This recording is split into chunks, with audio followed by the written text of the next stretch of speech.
Hello friends, welcome back to our channel. जैसा कि UGC net का एग्ज़ाम अब बहुत ही कम दिन बचा है एंड आपको अपनी रिवीजन सीरियसली लेनी चाहिए।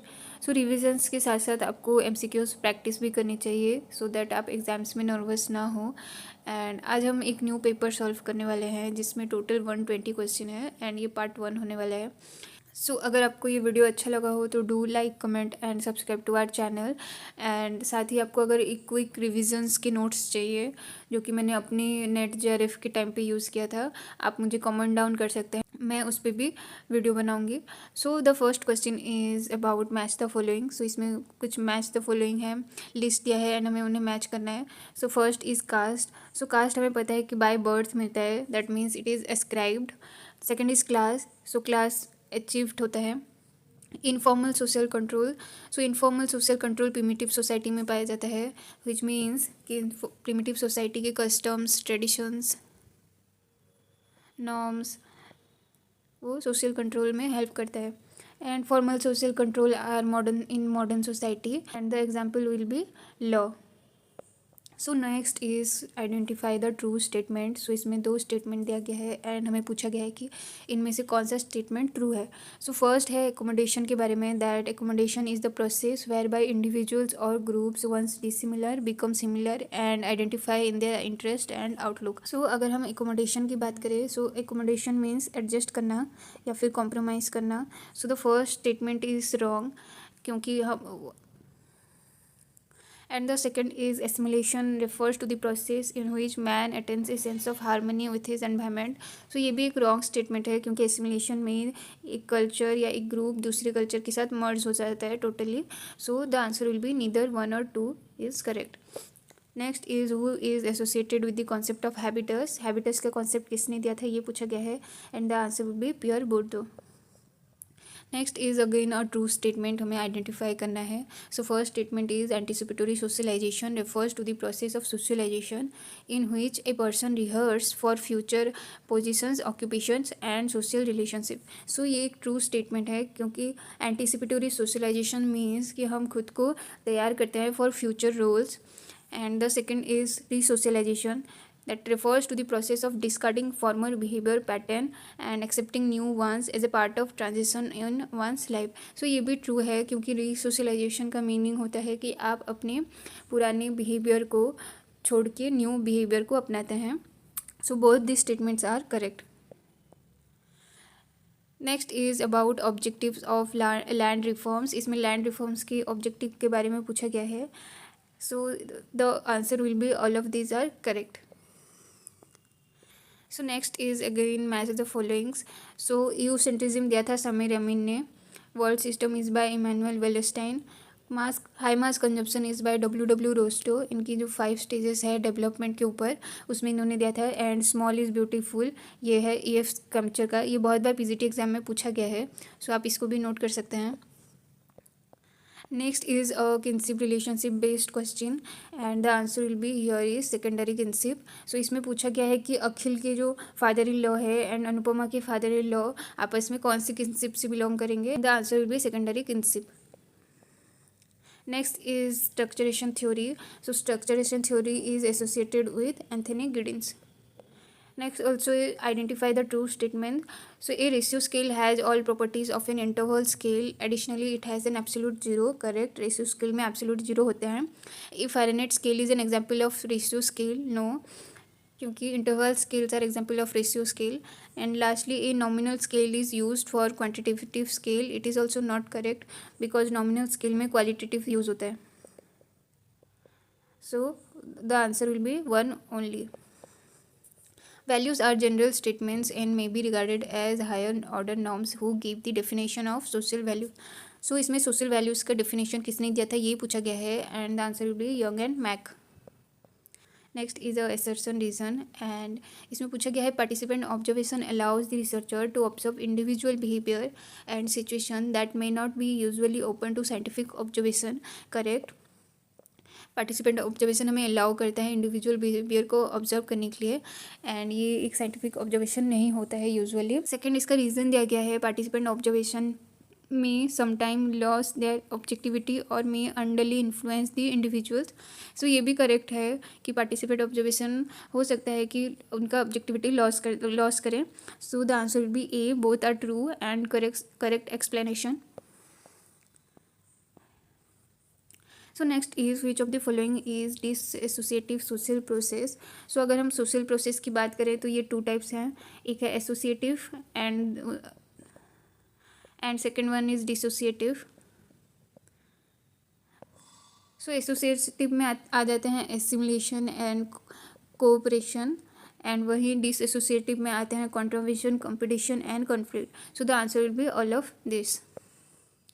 सो नेक्स्ट इज असर्शन रीजन. इसमें पूछा गया कि the national commission of schedule caste and tribe is appointment as per the provision of article 338, and the reason is the article 342 empowers the president of India to declare some groups and community as scheduled tribe. So both are correct. ये दोनों ही statement correct हैं and the explanation is also correct. Which of the following does not belong to the dimension of communalism suggested by TK Women. So TK Women ने 6 type of या 6 dimension दिया था and इनमें से कौन सा correct नहीं है ये पूछा गया है. So the answer will be nationalist. सो ये तो 3 हो गए हैं एंड आपको बाकी के 3 सर्च करने हैं. Below the 4 characteristic of social issue identify the social issue. So इसमें 4 कैरेक्टरिस्टिक्स दिए गए हैं एंड हमें आइडेंटिफाई करना है कौन सा सोशल इशू है.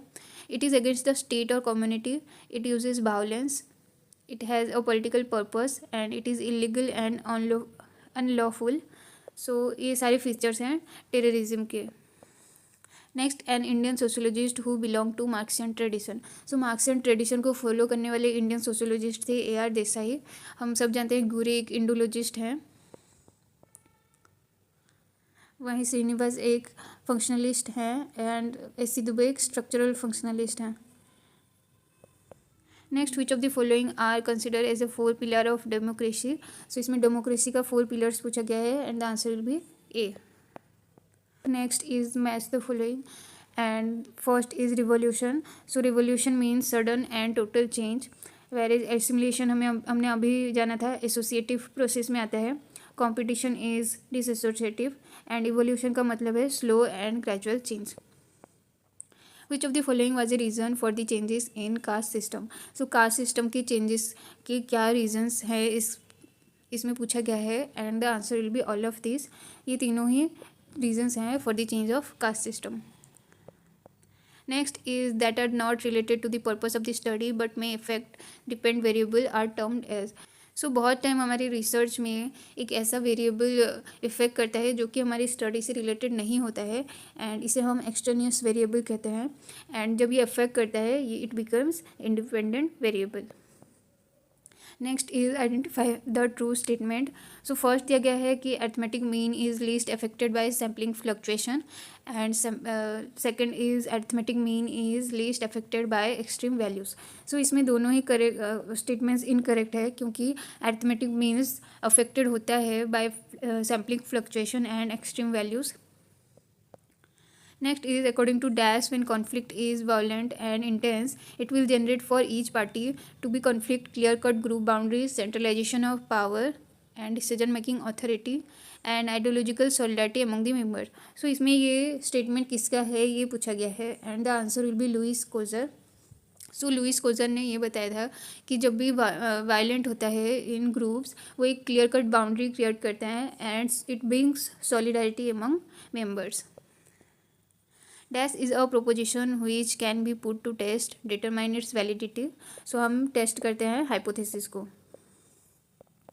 Dash questions allow respondent to express their feeling and opinions in their own words, while dash question restrict their choice of responses.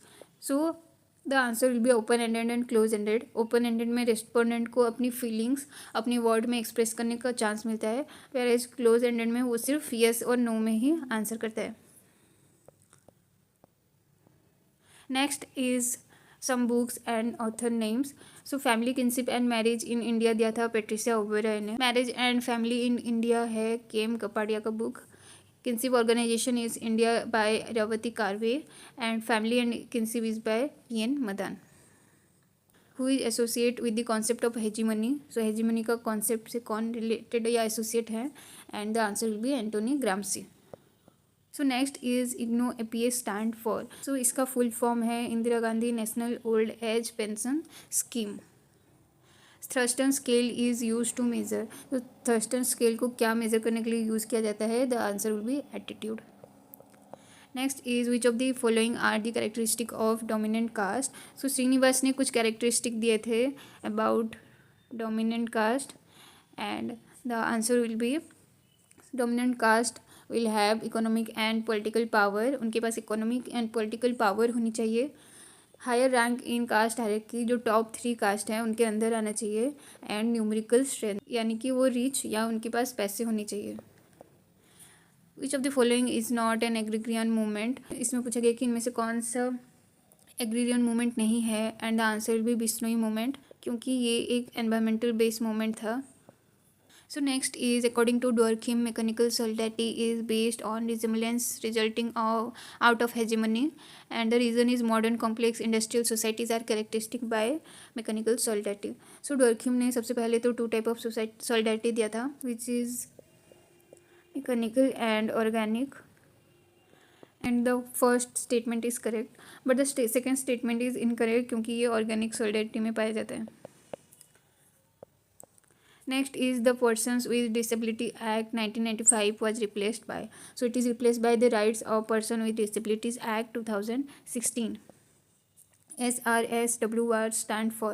So it is stand for Simple Random Sampling with Replacement. Scientific method is based on. So scientific method किस पे based है, that is objectivity, logical reason and experiments. Intuitions इसमें नहीं आते हैं. So the answer will be 1, 2 and 4. Identify the true statements. So इसमें बुर्दो के Capitals के बारे में पूछा गया है. तो सबसे पहले तो बुर्दो ने इकोनॉमिक कैपिटल को छोड़ के 3 और कैपिटल बताया था, that is cultural, social and symbolic. So first statement is cultural capital can exist in 3 forms, embodied state, objectified state and institutionalise state. So the first is correct क्योंकि इनकी 3 forms इन्होंने दिए थे. सो एम्बॉडीड मीन्स आपकी knowledge, where is objectified state means जो आपके पास books होते हैं, इंस्ट्रूमेंट्स होते हैं, एंड इंस्टीट्यूशनलाइज्ड यानी कि आप कौन सी कॉलेज, कौन सी डिग्रीज आपके पास हैं.